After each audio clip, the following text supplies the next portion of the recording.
We were going to construct a 30, 60, 90 triangle. Based on something we talked about yesterday, how could we get a 60-degree angle?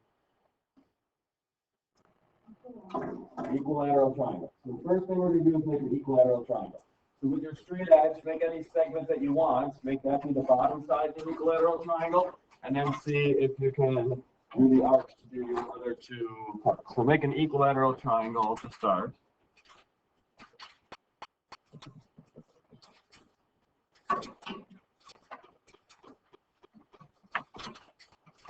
It does not matter how big the side legs are.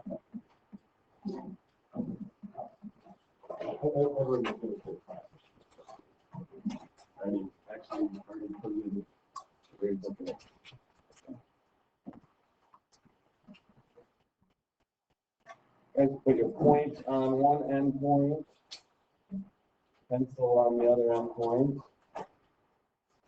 Move it up and then reverse it.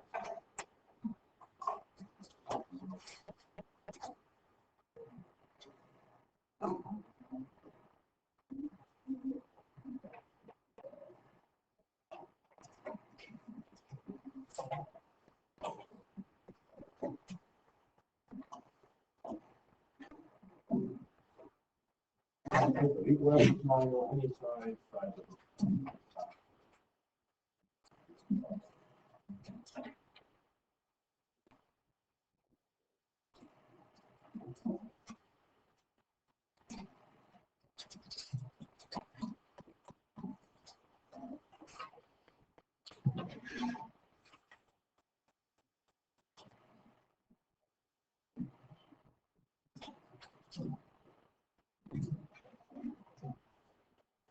Okay, we got a 60-degree angle.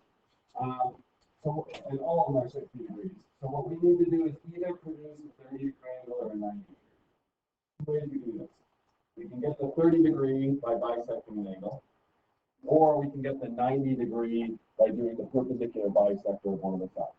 It's going to end up being the same thing either way. What would you all rather do, the angle bisector or perpendicular bisector? An angle bisector? Okay. Maybe let's bisect this angle on top. So you're going to put your point on the vertex and make any arc that hits both sides of the triangle that makes that angle. Right? It can be any side, doesn't matter. And then we're going to move our point to one of the intersections. And we're going to make an arc towards the middle of the angle.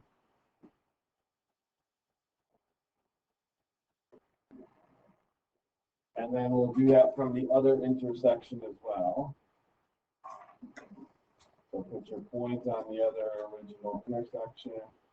And make that same size arc. And wherever they cross, we're going to connect a line with our straight edge from that vertex on top through that intersection.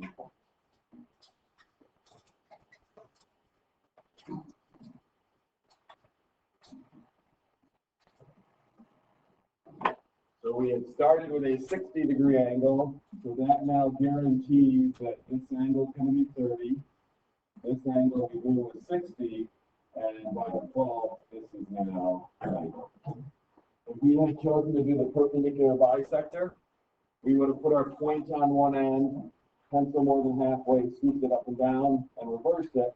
That would have given us the 90 here, we would have had 60, and then by default, that would have been 30. The line would have literally landed right on top of where it is. That's how you maintain 30, 60, 90. All right, next one, we're going to make a rhombus, and we want angle A to be that size angle. So rhombus has all congruent sides. The trickiest part will be making angle A to be that size angle. We've got to use our copy and angle construction. So we are going to, in the angle up here, put your point on angle A and make any arc that hits both sides of the angle.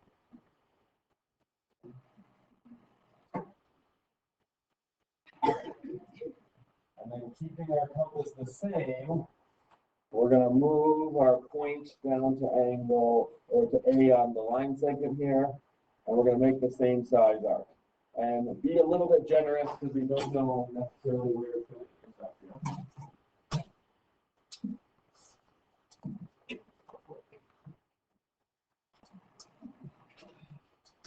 So now we're going to come back to the angle that was up in the top right here, and we're going to set our compass so it's as wide as the intersection.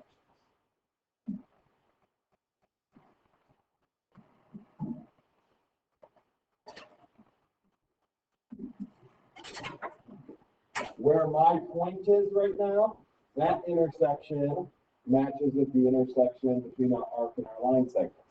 So we're going to move our compass now down, put our point where that intersection is, and just make a little arc.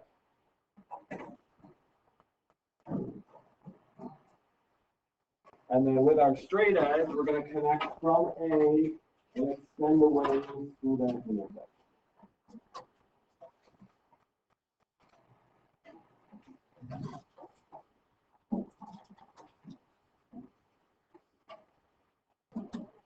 We've now got the angle we want. Now we've just got to make sure all of the sides are the length of AB. Well, the rhombus is going to have 4 vertices. Angle A is one of those vertices. B will be the second. So we need something on the top left and something on the top right. So let's set our compass so it is the length of AB.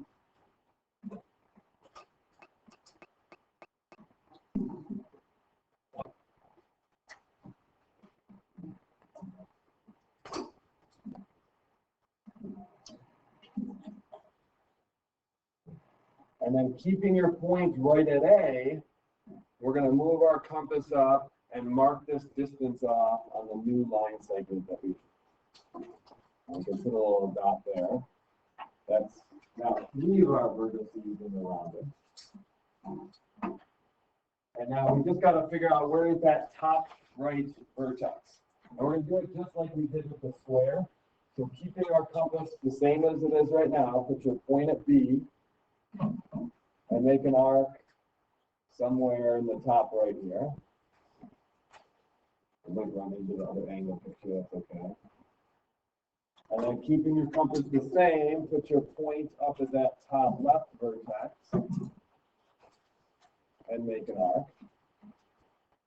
And where those 2 arcs cross, that is our 4th vertex. And we'll go ahead and connect with our straight edge now to complete our rhombus.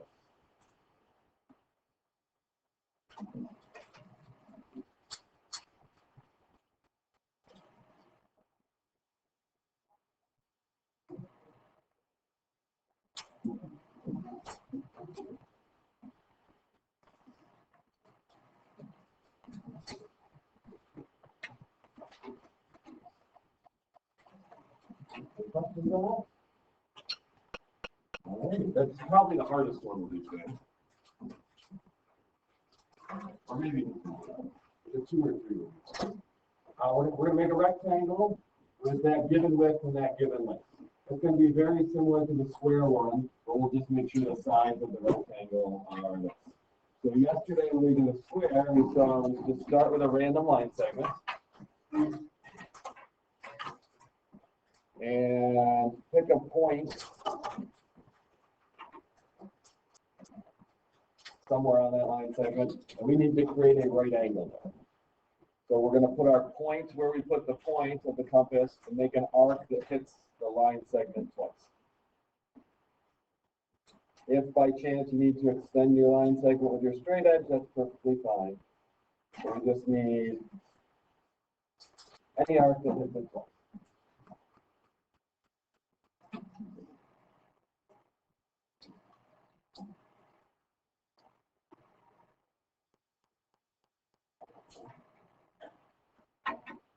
Now put your point on one of the intersections, open up more than halfway, scoop it up and down.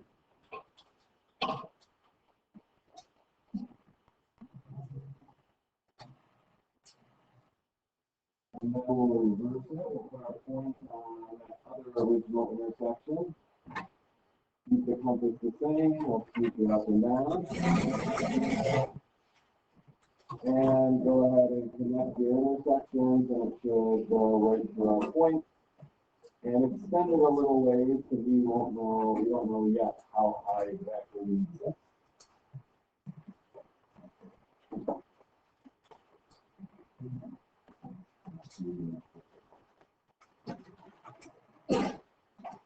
Okay, so why don't we make the length of our rectangle be the horizontal ones, and we'll make the width be the vertical ones. So let's set our compass so it's set to the length.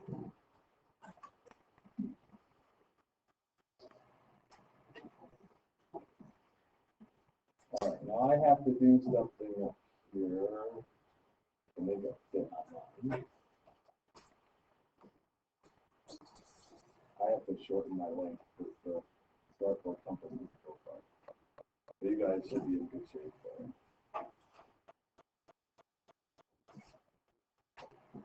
Okay, so put your point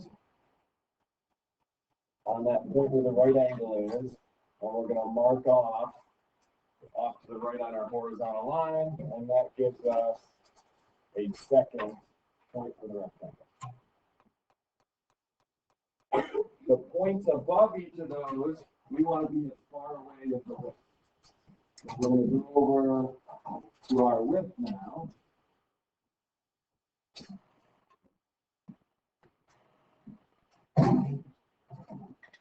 Set our compass to how long the width is. And we're going to mark that distance going up from each of our curved points. Now, if you're like me, when I put this arc, I didn't extend my perpendicular line far enough. So if that's the case, just use your straight edge to extend it.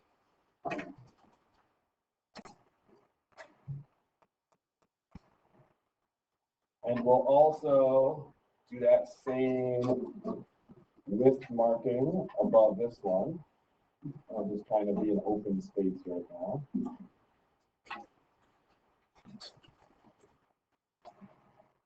Any guesses of what we'll do to finish it off?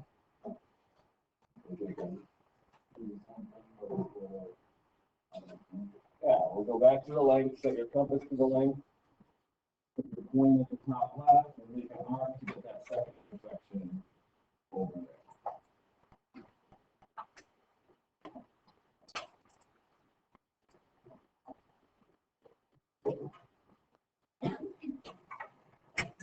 Point at the top left. Make an arc. And then just connect your 4 points with your straight edge to make it a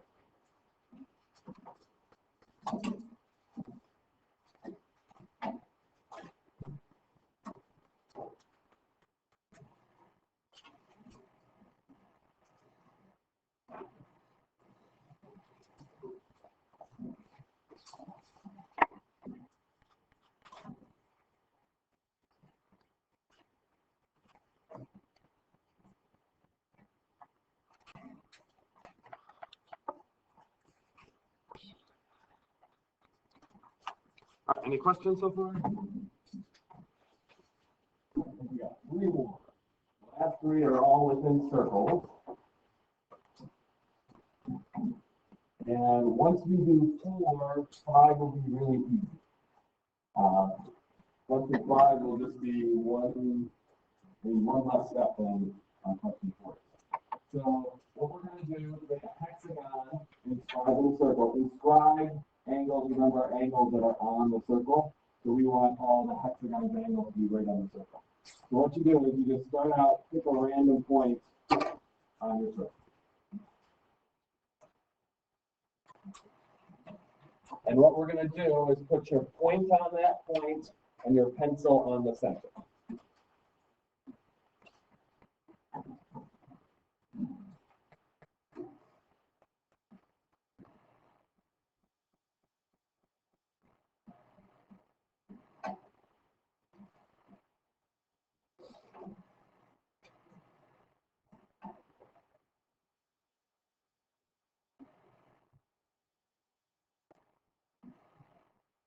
So keeping your point on that point, swing your compass up and make an arc so it intersects the circle.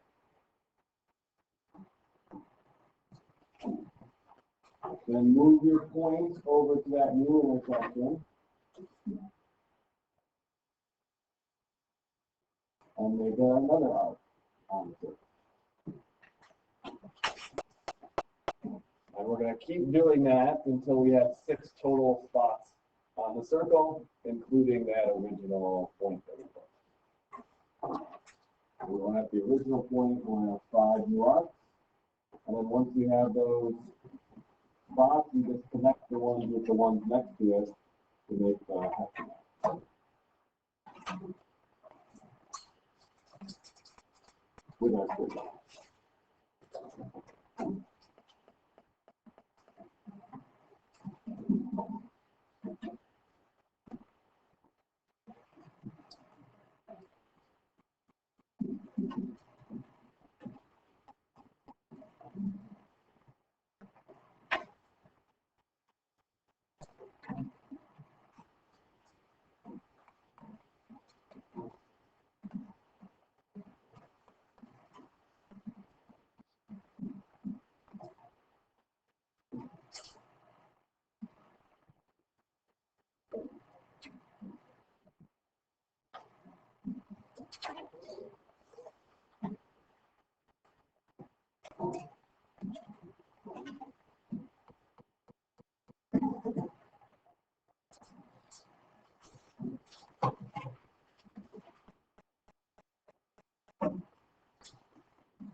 All right, the next one is equilateral triangle.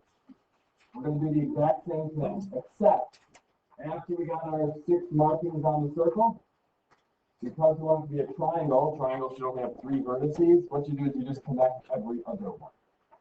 So, but it starts out exactly the same. So, point on the circle, measure the distance from the point to the center, do your markings going around, so you have 6 markings, and then just connect every other one to each other, and that makes a circle. So I'll do it up here, but you can also work at your own pace if you feel comfortable with it.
And it doesn't matter which 3 you connect, as long as you're connecting every other one.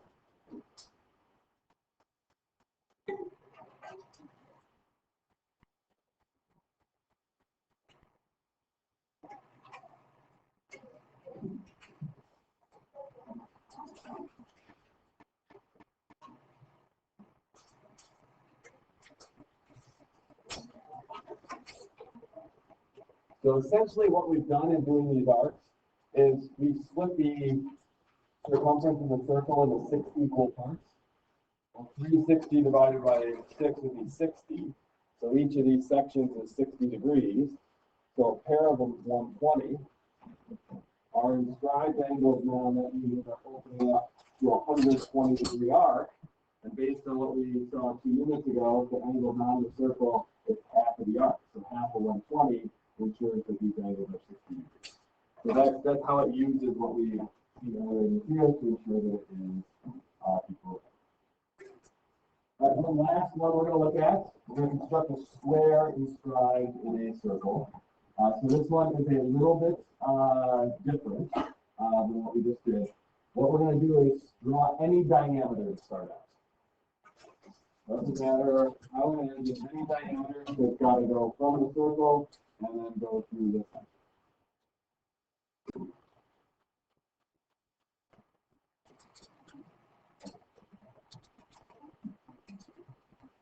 And then all you're going to do is you're going to do the perpendicular bisector of that diameter. So put your point on one end point of the diameter, open more than halfway, swoop in both directions. Put your point on the other end point, swoop in both directions, and then connect your intersections.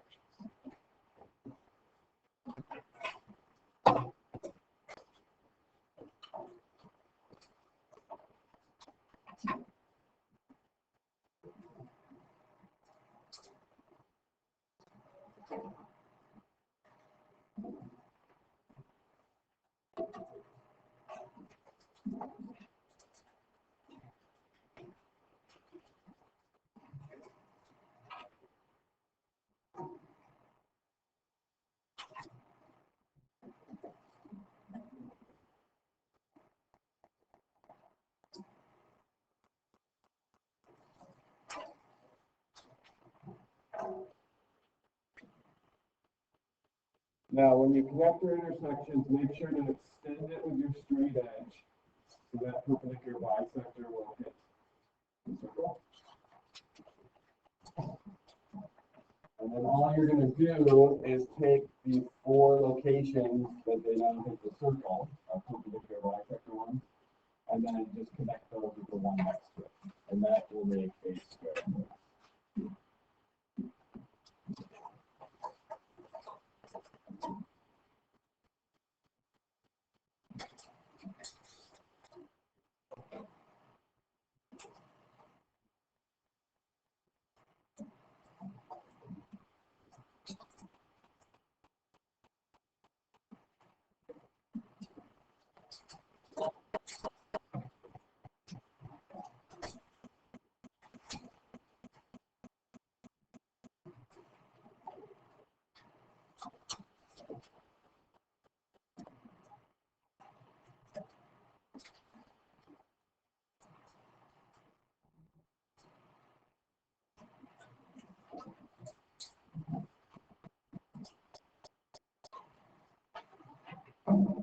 Questions on any of the ones from today? Okay. All right. We can work on the 4 homework ones then.